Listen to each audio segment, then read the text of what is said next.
व वित्तीय केंद्र विकसित करण्यात येणार आहे।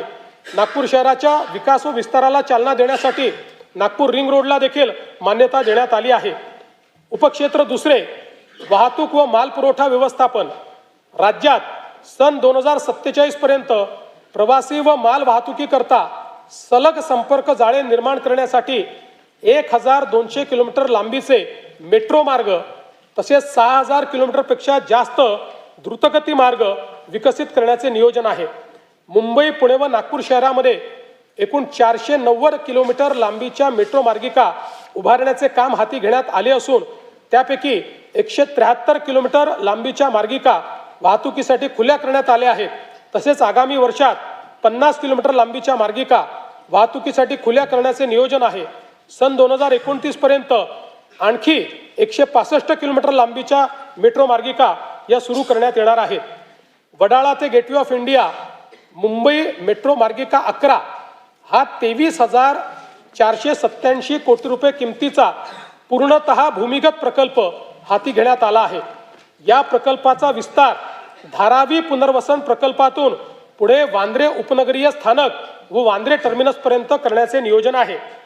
मुंबई विमानतळ आणि नवी मुंबई विमानतळ यांना जोडणारा मुंबई मेट्रो मार्ग 8 हा 22,862 कोटी रुपये किमतीचा प्रकल्प हाती घेण्यात येणार आहे। तळोजा ते खांदेश्वर नवी मुंबई मेट्रो मार्ग 2 या 5,575 कोटी रुपये किमतीच्या प्रकल्पामुळे नवी मुंबई विमानतळापर्यंत वाहतूक व्यवस्थेत लक्षणीय सुधारणा होईल। रस्त्यावरील वाहतूक कोंडी दूर करण्यासाठी मुंबई आणि पुणे शहरात भुयारी मार्गांचे जाळे उभारण्याचा शासनाचा मानस आहे। मुंबई शहरातील ऑरेंज गेट पूर्व मुक्त मार्ग ते मरीन ड्राईव्ह दरम्यान भुयारी मार्ग प्रकल्पाच्या लॉन्चिंग शाफ्टचे बांधकाम पूर्ण झाले आहे। हा प्रकल्प डिसेंबर 2028 पर्यंत पूर्ण करण्याचे नियोजन आहे।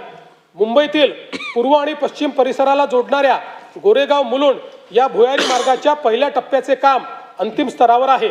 ठाणे ते बोरिवली या 18,838 कोटी रुपये किमतीच्या भुयारी मार्गाचे काम प्रगतीपथावर असून जून 2028 पर्यंत तो पूर्ण करण्याचे नियोजन आहे। खारघर ते तुर्भे या सुमारे 6 किलोमीटर लांबीच्या 2,100 कोटी रुपये किमतीच्या भुयारी मार्गाचे काम सप्टेंबर 2028 पर्यंत पूर्ण करण्याचे नियोजन आहे। एकात्मिक भुयारी मार्ग रस्ता प्रकल्प अंतर्गत वांद्रे वरळी सागरी सेतू ते बुलेट ट्रेन स्थानक, वांद्रे कुर्ला संकुल ते छत्रपती शिवाजी महाराज आंतरराष्ट्रीय विमानतळ जोडण्यात येणार आहे।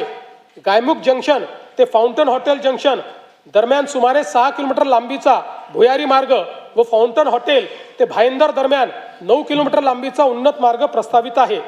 पूर्वेकडील अटल सेतू ते पश्चिमेकडील सागरी किनारा मार्ग आणि वांद्रे वरळी सागरी सेतू यांच्या दरम्यान सिग्नल विरहित वाहतुकीकरता शिवडी वरळी या उन्नत मार्गाचे काम प्रगतीपथावर असून सप्टेंबर 2026 पर्यंत हे काम पूर्ण करण्याचे नियोजन आहे। ऐरोली ते कटई नाका या उन्नत मार्गाचे भाग 3 चे काम हाती घेण्यात येत आहे। ठाणे ते नवी मुंबई आंतरराष्ट्रीय विमानतळ असा उन्नत मार्ग बांधण्याच्या प्रकल्पाला मान्यता देण्यात आली आहे। अटल सेतू ते मुंबई पुणे द्रुतगती मार्गापर्यंत 1,102 कोटी रुपये किमतीचा उन्नत मार्ग फेब्रुवारी 2027 पर्यंत पूर्ण करण्याचे नियोजन आहे। दक्षिण मुंबईला समृद्धी महामार्गाशी थेट जोडण्याकरता खेडानगर ते आनंदनगर व आनंदनगर ते साकेत ठाणे या उन्नत मार्गाचे काम डिसेंबर 28 पर्यंत पूर्ण करण्याचे नियोजन आहे। तसेच साकेत ते आमणे या उन्नत मार्गाच्या कामाचा प्रकल्प अहवाल तयार करण्यात येत आहे।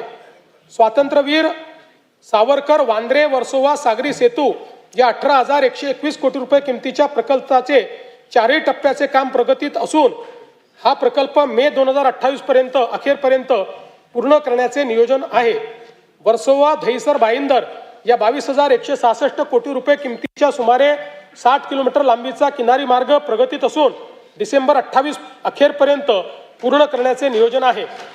मुंबई वाढवण द्रुतगती जोडणी करण्याकरता उत्तम ते विरार या सुमारे 58,754 कोटी रुपये किमतीच्या सागरी सेतूचे काम हाती घेण्यात येत आहे। बाळकुम ते गायमुख या ठाणे किनारी रस्ता प्रकल्पाचे काम प्रगतीपथावर असून प्रकल्प डिसेंबर 2028 पर्यंत पूर्ण करण्याचे नियोजन आहे। अटल सेतूला नवी मुंबई आंतरराष्ट्रीय विमानतळाशी जोडण्याकरता उल्वे किनारी मार्गाचे काम जुलै 2026 पर्यंत पूर्ण करण्याचे नियोजन आहे। पनवेल ते कर्जत या 2782 कोटी रुपये किमतीच्या प्रकल्पाचे काम अंतिम टप्प्यात असून तो लवकरच वाहतुकीसाठी खुला करण्याचे नियोजन आहे। मुंबई नागरी परिवहन प्रकल्प 3B या 14,907 कोटी रुपये किमतीच्या कामास मान्यता देण्यात आली असून त्यात राज्य शासनाचा 50% आर्थिक सहभाग आहे। या प्रकल्पाअंतर्गत बदलापूर कर्जत, आसनगाव ते कसारा, पनवेल ते वसई या दरम्यान सुमारे 69 किलोमीटर लांबीचे नवीन उपनगरीय रेल्वे कॉरिडॉर प्रस्तावित आहेत।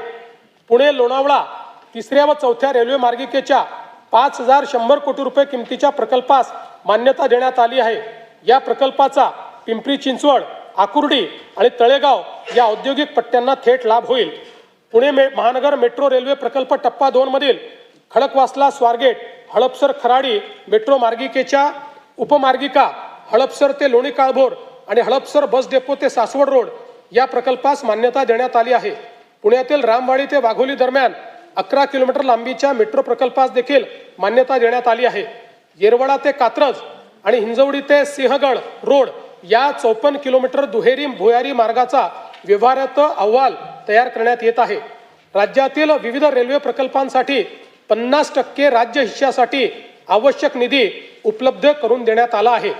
महाराष्ट्र अमृतकाल रस्ते विकास योजना 2025 ते 47 अंतर्गत राज्यातील रस्त्यांचा टप्प्याटप्प्याने विकास केला जाईल।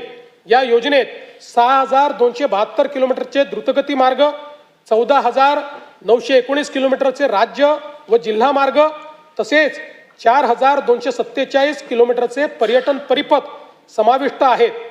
ही योजना महाराष्ट्राला $5 ट्रिलियन अर्थव्यवस्थेकडे नेण्यासाठी महत्त्वाची ठरणार आहे। पवनार जिल्हा वर्धा ते पत्रादेवी जिल्हा सिंधुदुर्ग या शक्तीपीठ महामार्गाच्या कोल्हापूर व सिंधुदुर्ग जिल्ह्यातील सुधारित संरेखनास मान्यता देण्यात आली असून भूसंपादनाची कारवाई अंतिम टप्प्यात आहे।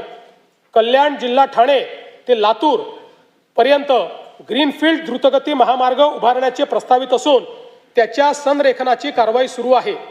राज्यातील 1,000 पेक्षा अधिक लोकसंख्या असलेल्या महत्त्वाचं आहे राज्यातील 1,000 पेक्षा अधिक लोकसंख्या असलेल्या गावांना कॉन्क्रीट रस्त्याने जोडण्यात येईल असे मी घोषित करत आहे। त्यासाठी एशियाई विकास बँकेच्या सहाय्याने 4,500 कोटी रुपये किमतीचा कार्यक्रम राबविण्यात येणार आहे। राज्यातील विदर्भात पूर्व विभागातील नैसर्गिक खनिज संपत्तीने समृद्ध असलेल्या भागाचा सर्वांगीण विकासाच्या दृष्टीने नागपूर गोंदिया, भंडारा गडचिरोली, नागपूर चंद्रपूर या प्रवेश नियंत्रित शीघ्र संचार द्रुतगती महामार्गांच्या कामास मान्यता देण्यात आली आहे।